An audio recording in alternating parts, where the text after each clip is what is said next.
Oh ya, oke. Bentar ya, tak carikan filenya. Berapa orang nih yang kuliah?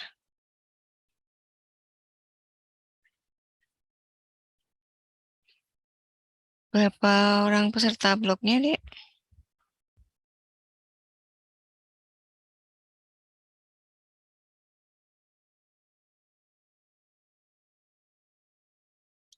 Izin menjawab dokter, Mhm. sekitar 80-an dokter. 80 ya, ini 70 ya, mungkin ada yang sebagian yang join device mungkin di dengan temannya mungkin ya. Ya udah kita mulai aja ya, kan udah malam juga. Mohon maaf, saya reschedule karena tadi pagi harus ke rumah sakit dulu, harus kasih dan lain-lain, jadi harus memilih ya mana yang lebih urgent. Oke, saya mulai. Bismillahirrahmanirrahim. Hari ini kita akan mengulas ya embriologi sistem digestifus. Untuk adik-adik, sekilas saja ya, namanya embriologi ini adalah ilmu yang mempelajari tentang apa yang terjadi pada tahapan-tahapan embriologi atau pembentukan sistem organ intrauterin. Kenapa sih kita mempelajari ini? Agar kita bisa lebih mengaitkan eh, kira-kira ya eh, apa namanya penyebab-penyebab atau pada tahapan-tahapan mana terjadi kelainan kongenital. Biasanya memang lebih banyak dikaitkan pada kelainan kongenital ya. Oke, kita mulai aja untuk yang sistem digestifus. Nah, seingat saya tuh saya udah ada file yang lebih ringkas ya dari ini, cuma kok ini tadi saya cari kok nggak ada gitu ya. Ini file lama tahun 2019, insya Allah sebenarnya isinya sama. Untuk buku pegangannya tetap pakai buku embriologi ya. Udah ada bukunya, buku e-booknya udah di-share belum dari tim blog untuk yang embriologi? Apakah yang lambat itu? Apa? Apa? Langman. Heeh. Iya, Ya, yang lambat itu. embriologi. Ya, ya, sama aja itu. Nanti ada bisa baca lebih detail di situ ya. Dan ini sama isinya, ini dari Langman juga. Nah, untuk lebih jelasnya apa bagaimana step-stepnya, nanti bisa download atau lihat di YouTube ya. Sekarang banyak ya media pembelajaran yang menjelaskan step by step dengan animasi. Jadi mungkin bagi adik-adik yang memang kesulitan hanya dengan membaca saja, maka bisa membayangkan dengan melihat animasi. Oke, kita mulai ya. Jadi untuk sistem digestifus ini nanti akan dibagi menjadi foregut, hindgut, dan midgut ya. Foregut itu nanti sistem digestifus bagian atas, kemudian hindgut itu yang bawah, dan midgut itu yang di tengah. Nah, awalnya disebut sebagai primitive gut ya. Oke, kita langsung aja inti-intinya ya. Nah, ada juga yang membagi menjadi 4 section of development. Ya, ada yang membagi menjadi 3, yaitu foregut, midgut, dan hindgut. Ada juga yang mengikut sertakan pharyngeal gut menjadi bagian dari pembentukan dari sistem digestifus. Nah, bagi yang mengikutkan pharyngeal gut ini, karena memang ini bagian adalah cikal bakal dari pembentukan orofaring ya. Ya. Walaupun sebagian menyatakan yang membagi jadi 3, hanya foregut, midgut, dan hindgut, itu pharyngeal gut itu dimasukkan pada pembentukan sistem respirasi. Nah, kita pakai yang mana? Sebenarnya sama aja, nggak perlu diperdebatkan. Asal kita tahu bahwa sebenarnya asal mula jaringan itu dari mana gitu ya. Nah, yang dinamakan pharyngeal gut ini bagian ada juga yang menyatakan sebagai bagian dari foregut. Jadi faring dan ini adalah cikal bakal dari orofaring. Nah, kita kan tahu ya bahwa organ organ digestifus sama respirasi itu di bagian atas kan jadi satu ya. orofaring. Oral untuk menelan dan faring itu juga untuk sambungan dari nasal ya. Nah, jadi memang ada bagian di situ. Oke, yang foregut ini memanjang pembentukannya sampai liver atau hati ya, hepar. Kalau yang midgut ini dari liver bagian kaudal atau bagian akhir sampai 2/3 kolon transversum, sedangkan yang hindgut adalah dari sisanya dari kolon transversum ya, 1/3 distal sampai dengan kloaka ya. Nah, kemudian kita juga tahu bahwa pembentukan masing-masing embriologi itu ada yang dari ektoderm, mesoderm, dan endoderm. Kalau sistem digestivus ini berasal dari endoderm, ya, dan stromanya berasal dari mesoderm. Jadi epitel-epitel dari seluruh sistem pencernaan kita berasal dari endoderm, sedangkan stromanya atau sel-sel pengisi antaranya ya berasal dari mesoderm ya, terutama stroma dari kelenjar. Oke, ini adalah pembagiannya. Di semua sistem tahapan embriologi, kita akan selalu disajikan section atau gambaran sagittal section dari embrio ini ya. Di sini ada endoderm ya, kemudian ectoderm ya. Ini akan berkembang masing-masing menjadi jaringan-jaringan sesuai dengan tugas perkembangannya. Nah, khusus kita yang hari ini akan membahas pada sistem digestivus. Nah, kemudian di sini ada pembentukan dari foregut, hindgut ya, dan midgut nanti tengah-tengah. Nanti ya kita akan bahas lebih detail di slide-slide selanjutnya. Nah, di sini ada potongan transversal ya pada embrio pada pembentukan ini ya. Nah, yang fase A ya ini intraembryonic cavity ya di dilapisi ya dari layer atau lapisan visceral dan somatik dari lateral plate mesoderm. Nah, kita kan tahu bahwa namanya digestivus ini gabungan antara endoderm dan mesoderm ya. Nah, kemudian kemudian dia akan berkembang lagi. Nah, ini ada namanya embriologi itu mesti ada yang menekuk, memanjang seperti itu ya. Nah, ini adalah cikal bakal dari gut nanti. Adik-adik bisa lihat ini. Yang di C ini gut ini tabung ya. Nah, karena memang traktus digestivus kita itu sebenarnya tabung aja. Dari awalnya tabung kecil gini ya, memanjang. Kalau kita pikir-pikir lagi ya memang iya. Dari mulut sampai anus itu kan suatu tabung panjang aja yang berkelok-kelok kan. Ya suatu awalnya dari tabung pipih memanjang, kemudian dalamnya akan membentuk suatu kafum ya. Nah, dan ini mulai dari mulut sampai dengan anus. Tidak terputus sama sekali, hanya berbeda-beda sesuai dengan section atau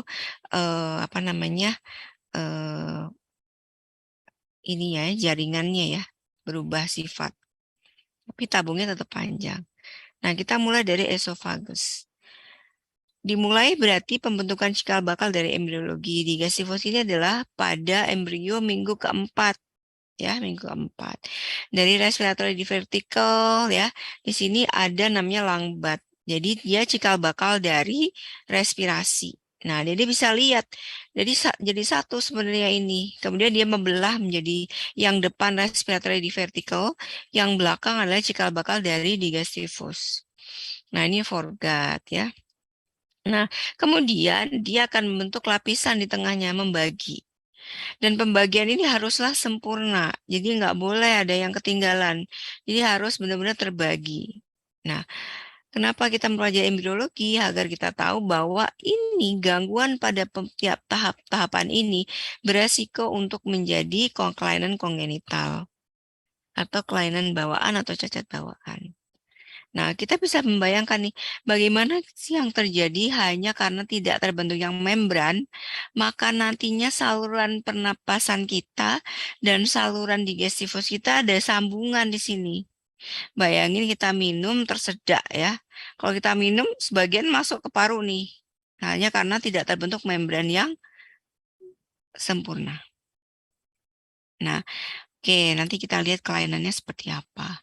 Jadi perjanjiannya adalah ini terbagi sempurna, ini memanjang sendiri membentuk suatu jaringan respirasi ya, yang sedangkan yang di belakang itu berkembang menjadi faring ya, kemudian turun ke bawah jadi esofagus. Bersamaan dengan menurunnya hati dan paru-paru, esofagus pun akan memanjang secara rapid atau cepat. Jadi pembentukan organ-organ internal itu satu dan lainnya saling bergantung. Ya, ini ikut memanjang, ikut memanjang. Ya, kalau salah satu berhenti di satu titik, ya, maka yang lainnya bisa ikutan macet. Ya, jadi namanya ada multiple congenital anomali. Lah, kalau sudah multiple congenital anomali, ya di garis tengah seperti ini, ya parunya ikut error, saat perjalanan error, jantungnya juga ikut bermasalah. Biasanya seperti itu. Ada nggak yang isolated atau satu aja organnya? Ada juga ya, tergantung dari tahapan-tahapan perkembangan masing-masing. Nah, kita di dalam gambar yang lebih besar ya, untuk membran masing-masing akan berkembang ya. Ini adalah gambar di mana tugas perkembangannya tidak terjadi dengan baik. Nah, perjanjiannya tadi trachea, bud ya, atau respiratory maaf, respiratory diverticle akan memanjang, berkembang sendiri, sedangkan yang ini foregut akan berkembang sendiri, tapi ini ada sambungan di antaranya. Ini adalah dikatakan sebagai esophageal atresia, bisa ya, atresia esofagus, atau di sini fistula. Fistula ini adalah sambungan antara trakea dan esofagus. Ada beberapa jenis, ada yang bentuknya K atau sama sekali tidak ada sambungan yang esofagus proksimal dan distal ya. Kemudian ada yang seperti ini juga yang E, ada juga yang D. Coba kita berpikir ya, nalar. Yang terjadi pada satu adalah bayinya bisa nafas baik, tapi sebagian udaranya akan masuk ke usus. Yang terjadi adalah bayinya kembung. Distension pada abdomen yang sangat hebat. Karena seiring dia narik nafas, maka yang terjadi adalah masuk juga udaranya. Namun sebaliknya, apa yang dia minum akan keluar lagi. Nggak bisa masuk ke lambung. Yang terjadi adalah bayinya kembung, tapi muntah terus-terusan. Hipersalivasi, ini salivanya nggak bisa turun ke bawah. Plus kasih minum, balik ya. Nggak hanya gumoh, tapi muntah. Yang tipe B, ia nggak kembung ya. Bayi nafas isolate ya biasa ya, respirasinya nggak terganggu, tapi ini ya tidak ada udara masuk ke abdomen sama sekali. Ya, kalau di foto abdomennya gambarnya tidak ada udara di abdomen. Nah, sedangkan di sini muntah terus ya. Yang C, nah ini.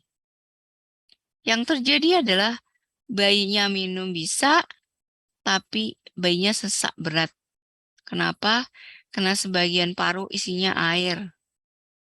Ya, dari saliva sama susu yang diminum bayi. Masuk sini, parunya kempes, atelektasis, karena harusnya isinya udara, tapi isinya air. Demikian pula yang dengan yang D dan E. Makin berat kelainannya, maka manifestasinya makin kelihatan. Ya. Nah, oke, itu yang esofagus ya. Nggak terlalu banyak isu di esofagus, karena bentuknya hanya memanjang seperti itu ya. Sedangkan kemudian ini gaster.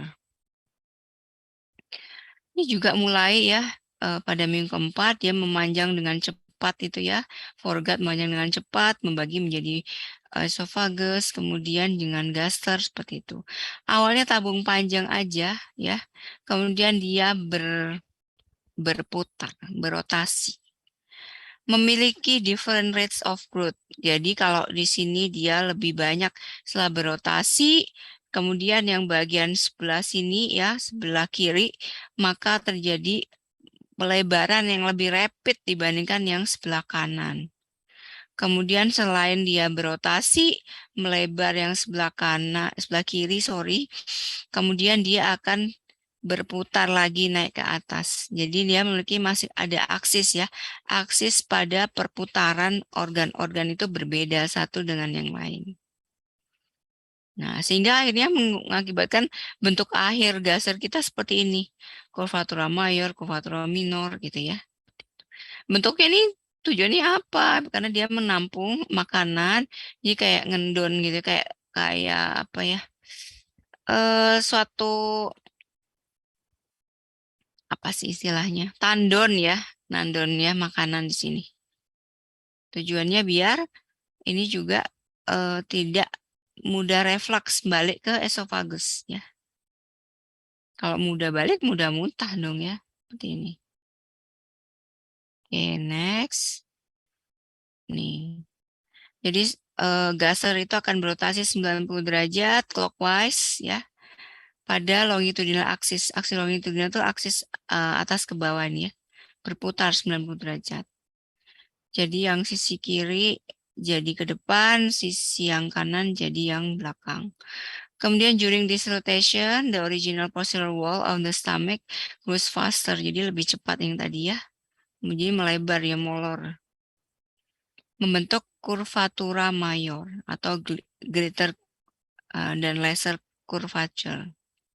Curvatura mayor dan minor ya, kalau di anatomi. Nah, kemudian bagian dari kaudalnya yaitu plexus pylori akan bergerak ya ke kanan dan ke atas. Semua ini Masya Allah ini ditujukan memang untuk biar organ kita tetap steady di tempatnya, bisa menampung makanan dan tidak mudah reflux ya. Dicerna dulu dengan baik, baru setelah ready baru dialirkan ke next ruangan berikutnya, yaitu duodenum. Ini gambarannya ya, aksis 90 derajat longitudinal yang gambar A, kemudian yang ini lebih memanjang lebih cepat ya, kemudian dia akan bergerak naik ke atas, ini bagian kaudalnya, yaitu pylorus, membentuk suatu greater curvature ya, curvatura mayor, sehingga pylorusnya juga di atas, dan ini akan difiksasi oleh jaringan-jaringan ikat ya, biar nggak geser-geser, fiksasi. Nah ini, seiring dengan perputaran pada lambung, kita punya namanya omentum.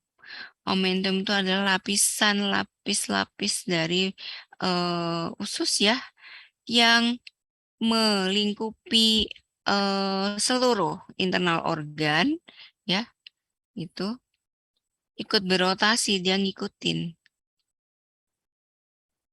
Nah, omentum itu ada yang dipegang nanti ya, dia punya di belakang kita nih, punggung kita nih apa sih? Trungkus ya, belakang itu tempat dia dipegangnya itu. Dan sedangkan yang lain dia ngikutin masing-masing pembentukan dari organ. Ikut berputar ya. Nah, namanya mesogastrium kalau yang melingkupi gaster. Kemudian seiring dengan terdorongnya atau lambung itu ya, membentuk, dia berputar, maka spleen ikut masuk ke tempatnya. Spleen itu apa? Lien ya, lien. Lien masuk ke tempatnya, berada di belakang dari iga ke berapa nih? 10, 11, 12 ya, sebelah kiri. Ya, insya Allah gitu. Jadi pembentukan organ itu masing-masing saling terkait. Memanjang ikut yang lain ikut memanjang ya, ikut terdorong dan lain sebagainya seperti itu.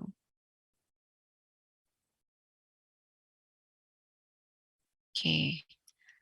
Pemanjangan dan fusi dari dorsal mesogastrium ke posterior body wall ya, di belakang, dinding belakang akan memfiksasi juga posisi dari pankreas. Jadi kalau ada dibuka anatomi, itu namanya lambung, pankreas, dan spleen.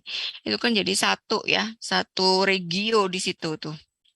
Sebelah hipokondrium kiri ya, seperti itu. Ini satu ini dia, satu kompleks di situ. Nah, karena pembentukannya masing-masing itu tadi terkait. Oke, bentar ya.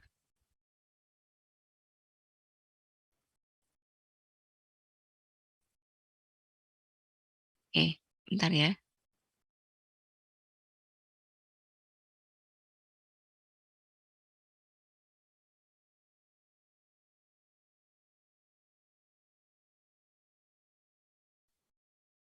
Oke,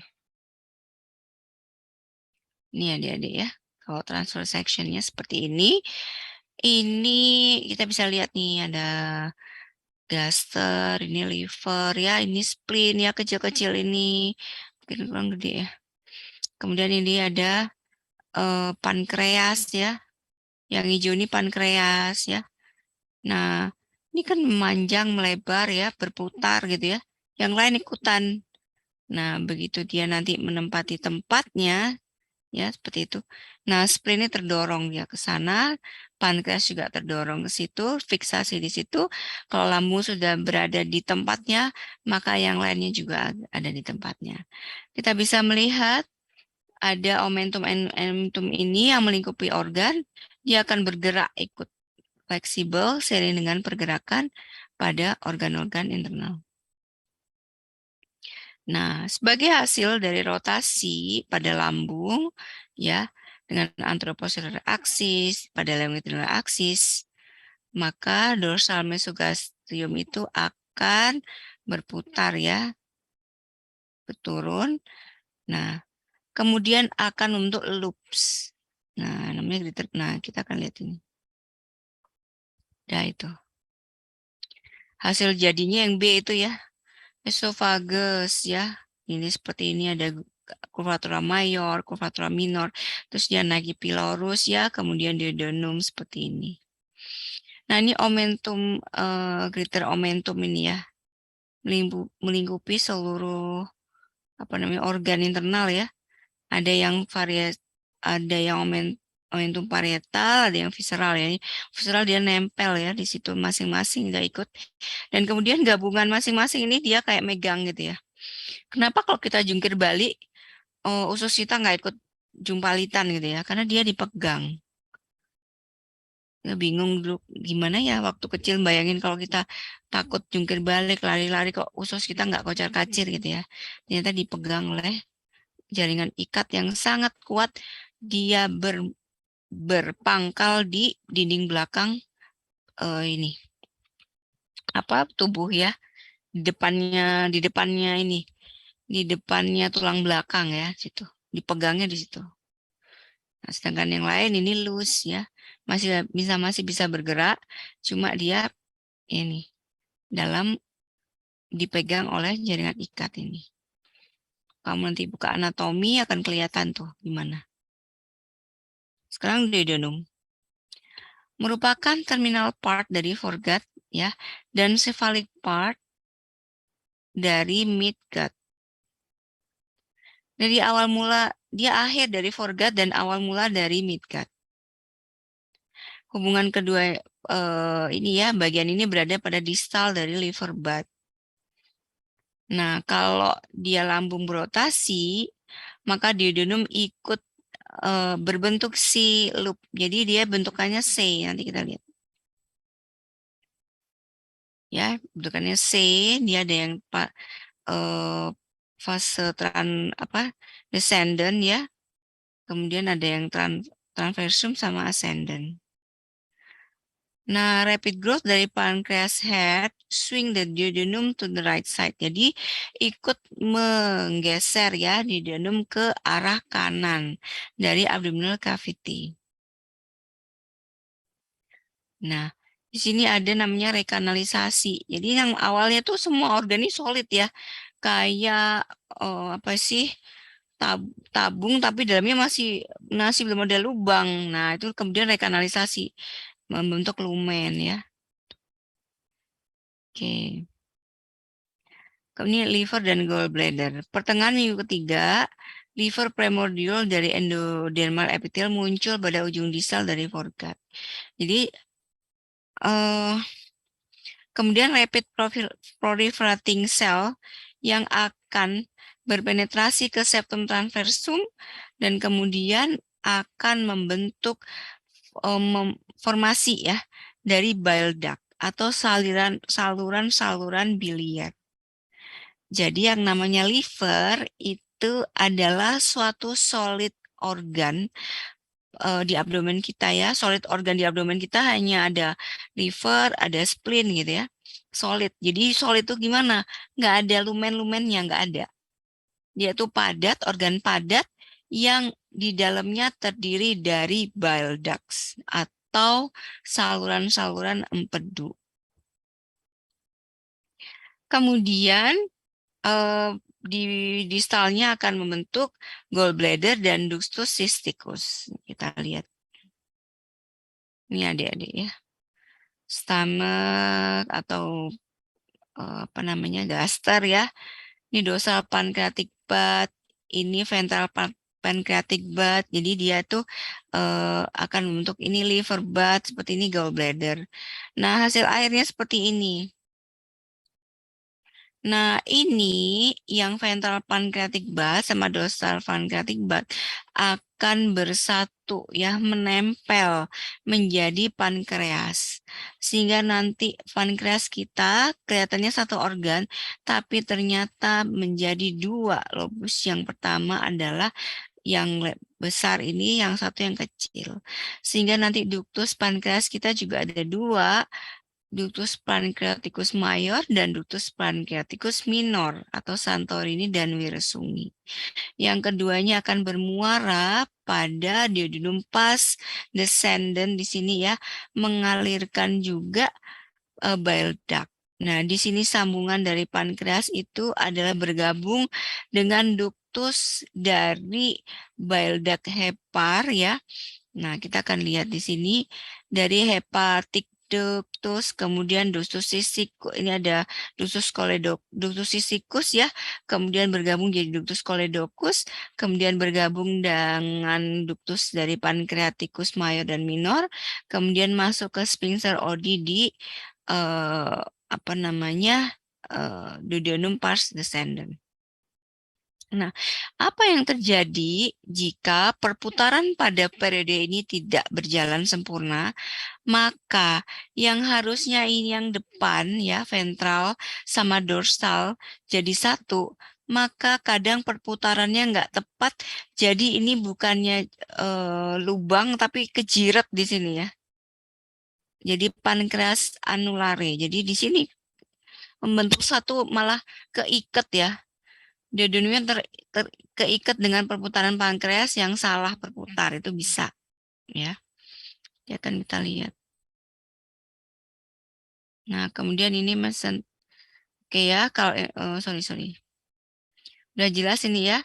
Ini akan berkembang menjadi ductus biliaris, kemudian juga gallbladder atau vesica vilea, kemudian bergabung menjadi ductus pancreaticus mayor, ductus hepaticus dexa sinistra jadi ductus hepaticus mayor, kemudian bergabung dengan ductus cysticus ini ya, untuk ductus choledocus dan bergabung dengan ductus pancreaticus seperti itu. Oke, next mesenterium. Mesenterium itu yang tadi ya, bagian juga dari kalau ini adalah peritoneum, lapisan visceral dan parietal ya, yang meliputi seluruh sistem organ internal dan menghubungkan dengan body wall. Jadi dia ada sambungannya tadi dengan omentum. Kalau omentum itu dia membawa ini ya, jadi dia ini mirip ya dengan omentum, tapi ini yang langsung nempel ya, seperti itu. Di pada peritoneal ligaments are double layer dari peritoneum ya. Jadi dia itu menghubungkan satu organ ke organ lain. Ya. Mesenteris dan ligamen provide pathways for vessel, nerves, and lymphatic. Jadi di situ antara satu organ ke organ lain itu disambungkan dengan mesenterium ini. Melingkupi sebenarnya kayak dilapisin itu, di tengah-tengahnya itu adalah tempat berjalannya arteri, vena, nervus, dan limfe ya, saluran limfe.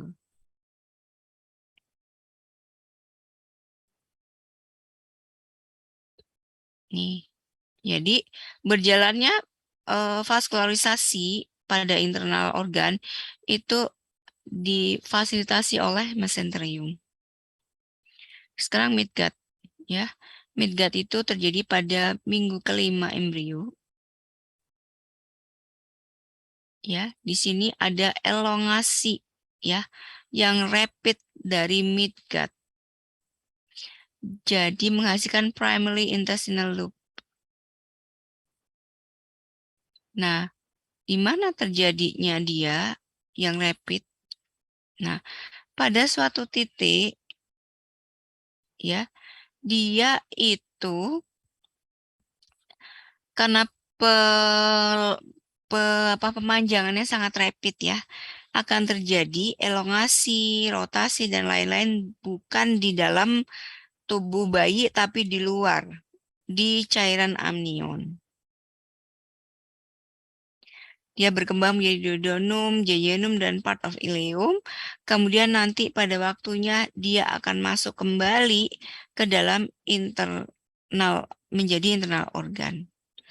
Pembentukan ini yang tidak berlangsung dengan baik akan mengakibatkan cacat kongenital. Mungkin adik-adik pernah baca, mendengar berita, ada namanya bayi lahir dengan ususnya di luar gitu ya. Nah, ini bisa diakibatkan akibat proses penarikan kembali internal organ ini yang suatu ketika ada di luar itu tidak berjalan dengan baik. Ya, jadi tetap di luar, nggak masuk lagi ke dalam.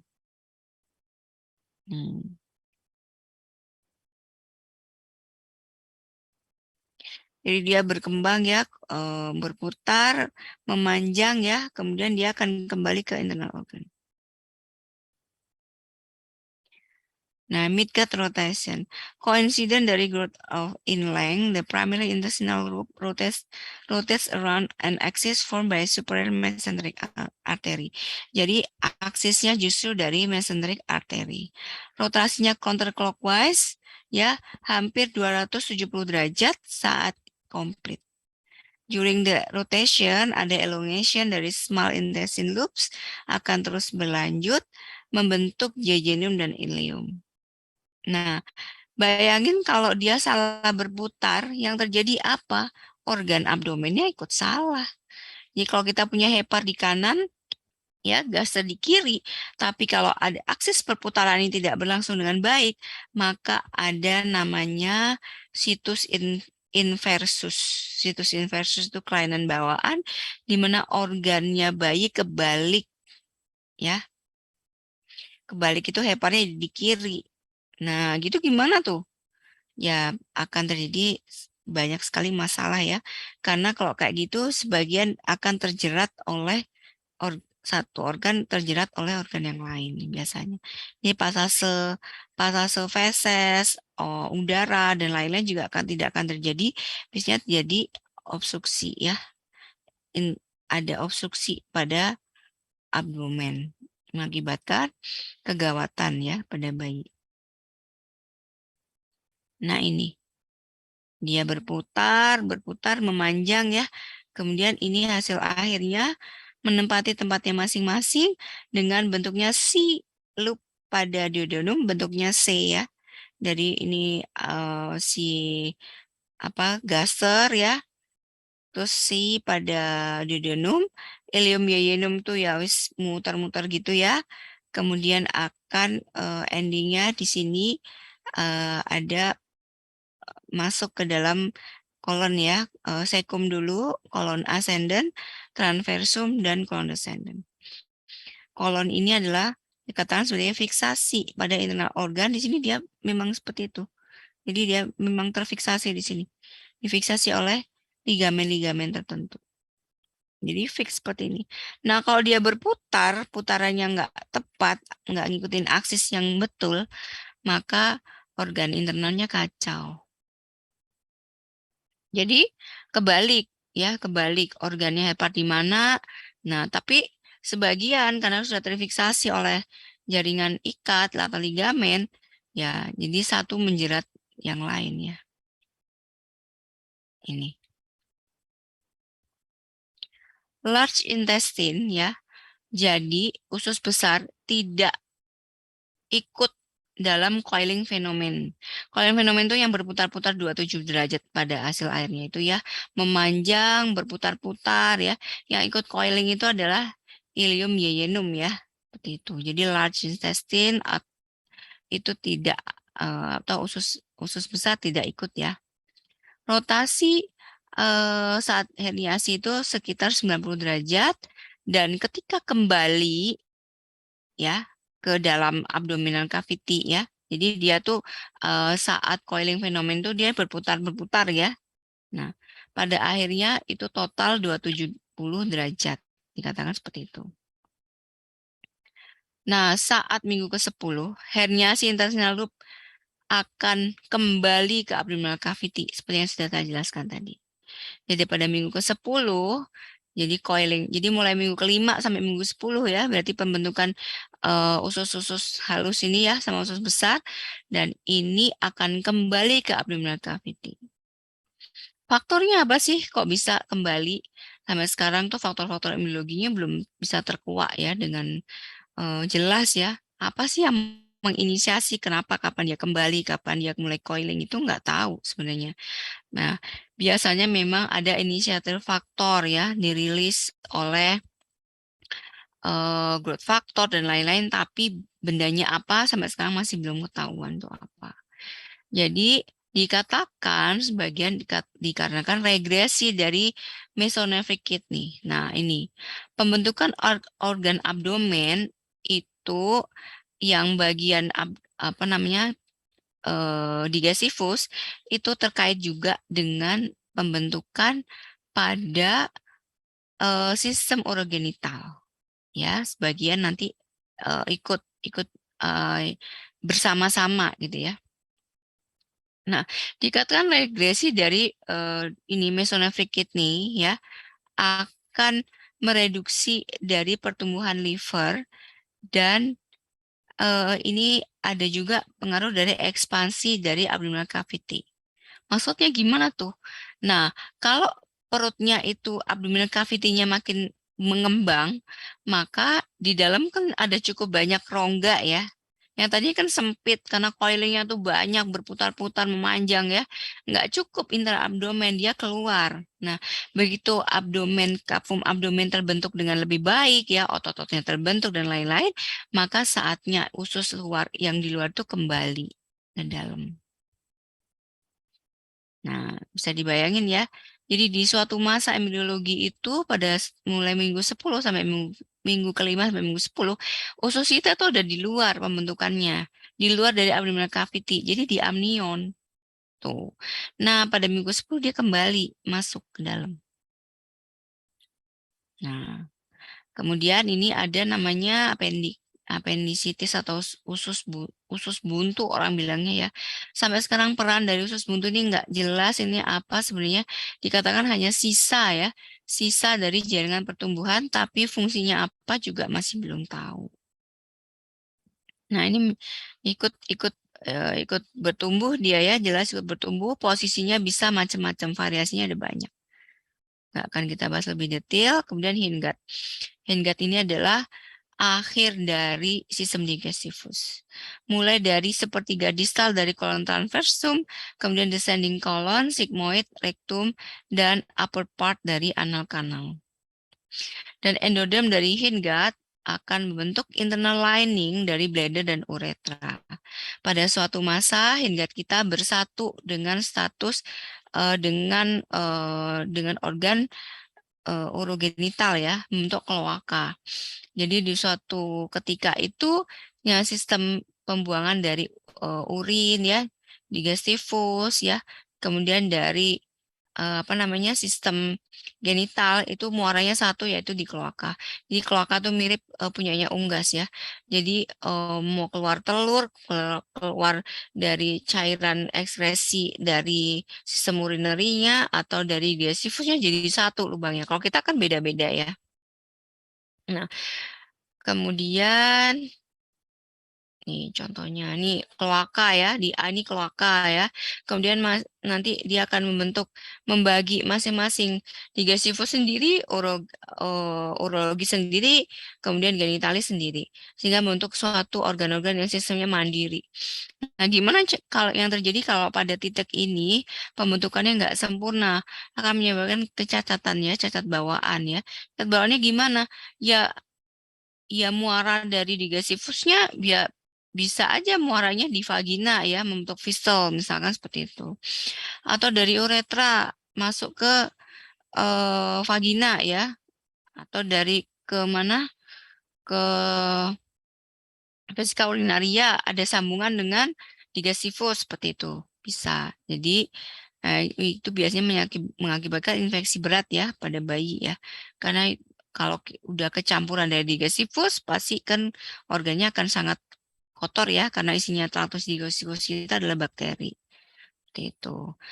Kemudian udah ntar lagi selesai. The cloaca itself is endoderm line ya, line cavity covered at its ventral.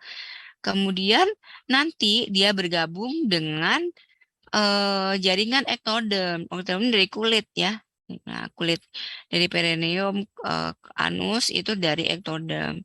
Nanti dia akan bergabung dengan endoderm dan ektoderm tadi membentuk kloaka membran.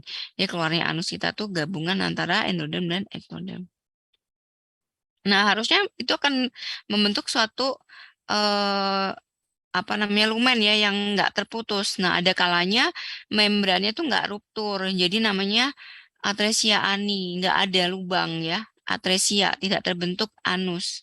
Nah, berarti BAB-nya bayi nggak bisa keluar. Bayinya distended banget ya, perutnya itu membesar, udara juga nggak bisa keluar, tidak bisa BAB.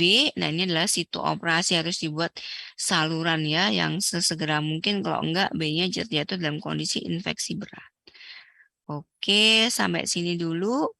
Saya nggak banyak-banyak, nanti lebih detailnya kamu baca sendiri. Ini hanya pengantar ya dari kuliah embriologi, karena bagaimanapun juga embriologi ini adalah ilmu yang nggak bisa dipahami hanya dalam sekali kuliah atau sekali baca ya. Harus kamu lihat teorinya seperti apa, kemudian baca boleh ini PowerPoint-nya, kemudian lebih baik lagi kalau kamu membuka YouTube untuk membuka animasinya. Oke, sampai sini ada yang mau ditanyakan dulu? Biasanya sih kalau kuliah embriologi nggak ada yang tanya, gitu ya. Karena memang belum ada bayangan. Ada yang tanya nggak ini?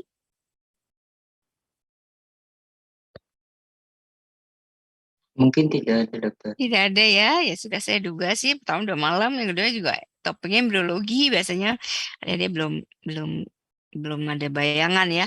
Jadi silakan nanti dibuka line embriologinya dan saya strongly advise ya kalau harus membuka animasi di YouTube, buka ketik aja embriologi sistem digestif. Sudah keluar banyak kamu model apa aja ada di situ. Oke, jika tidak ada pertanyaan, saya akhiri kuliah malam ini. Selamat melanjutkan aktivitas. Wassalamualaikum warahmatullahi wabarakatuh. Waalaikumsalam. Assalamualaikum warahmatullahi Terima wabarakatuh. kasih dokter. Terima kasih banyak. Terus